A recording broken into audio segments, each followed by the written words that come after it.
मित्रांनो, पुन्हा एकदा तुमचं स्वागत आहे आपल्या YouTube चॅनलवरती, ज्या ठिकाणी आपण इंग्लिश भाषा शिकण्यासाठी जे महत्त्वाचे टॉपिक्स आहेत त्याच्यावरती व्हिडिओज बनवत असतो। बघा मित्रांनो, आपण 3000 इंग्लिश वर्ड्स ही सीरीज पूर्ण करत होतो, परंतु त्या ठिकाणी काही शब्द आपल्याला डबल पाहायला भेटत होते, म्हणून ते टाळण्यासाठी आपण एक सीरीज घेऊन आलोय। बघा, याच्यामध्ये सुद्धा तुम्हाला खूप सारे शब्द पाहायला भेटणार आहेत, तसेच वर्ड्स असणार आहेत, नाउन, ॲडजेक्टिव्ह म्हणजे सर्व प्रकारचे शब्द तुम्हाला या ठिकाणी पाहायला भेटणार आहेत आणि कोणताही शब्द डबल येणार नाही याची आपण या ठिकाणी काळजी घेतलेली आहे। बघा मित्रांनो, ए पासून सुरू होणारे शब्द आपण आजच्या या व्हिडिओमध्ये पाहतोय। बघा, पहिला शब्द तुमच्या समोर आहे ॲबल म्हणजे सक्षम। बघा, ॲबल म्हणजे काय? सक्षम। दुसरा आहे अबाउट म्हणजेच बद्दल। अबाउट म्हणजेच काय? बद्दल। बघा, वाचन कसं करायचं हे सुद्धा आपण दिले आणि मराठीमध्ये अर्थ काय आहे ते सुद्धा आपण या ठिकाणी दिलेला आहे।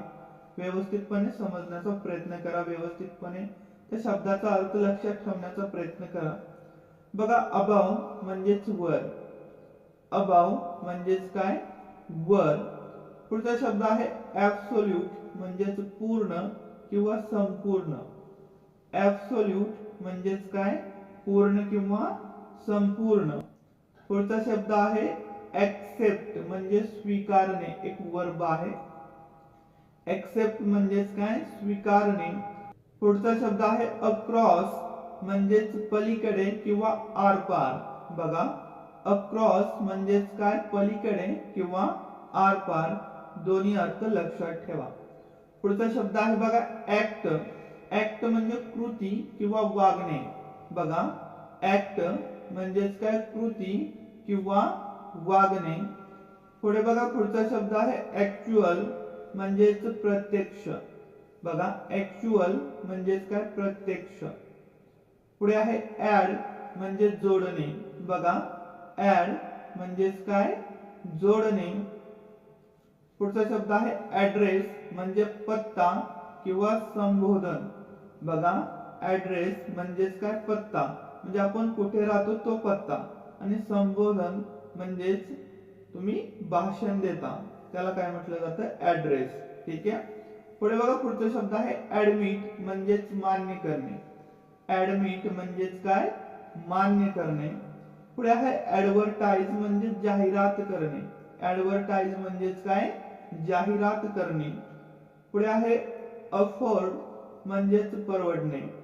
अफोर्ड म्हणजेच काय? परवडणे। एखादं घर वगैरे घेण्यासाठी मला परवडतंय का नाही असं आपण बोलतो मराठीमध्ये। परवडणे म्हणजेच काय? अफोर्ड। स्पेलिंग लक्षात ठेवा। पुढे आहे बघा अफ्रेड म्हणजे घाबरलेला।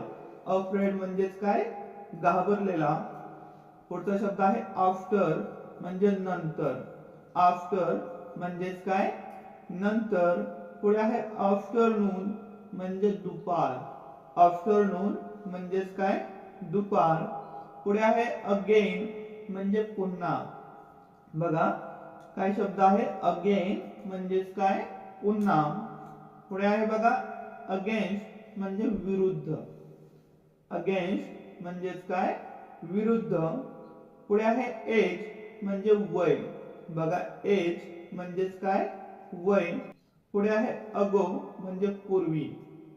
बघा, अगो म्हणजेच काय? पूर्वी। पुढचा शब्द आहे बघा अग्री म्हणजे सहमत होणे। बघा, अग्री म्हणजेच काय? सहमत होणे।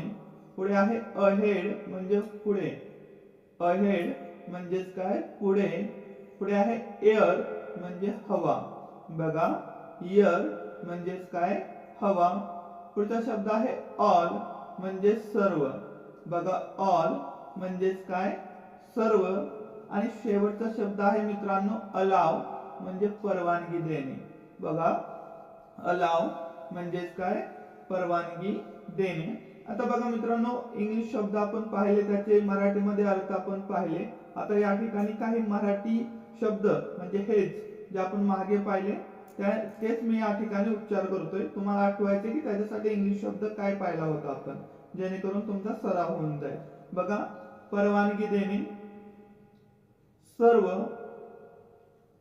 हवा, पुढे, सहमत होणे, पूर्वी, वय, विरुद्ध, पुन्हा, दुपार, नंतर, घाबरलेला, परवडणे, जाहिरात करणे, मान्य करणे, पत्ता किंवा संबोधन, जोडणे, प्रत्यक्ष, कृती किंवा वागणे, पलीकडे किंवा आरपार, स्वीकारणे, पूर्ण किंवा संपूर्ण, वर, बद्दल, सक्षम.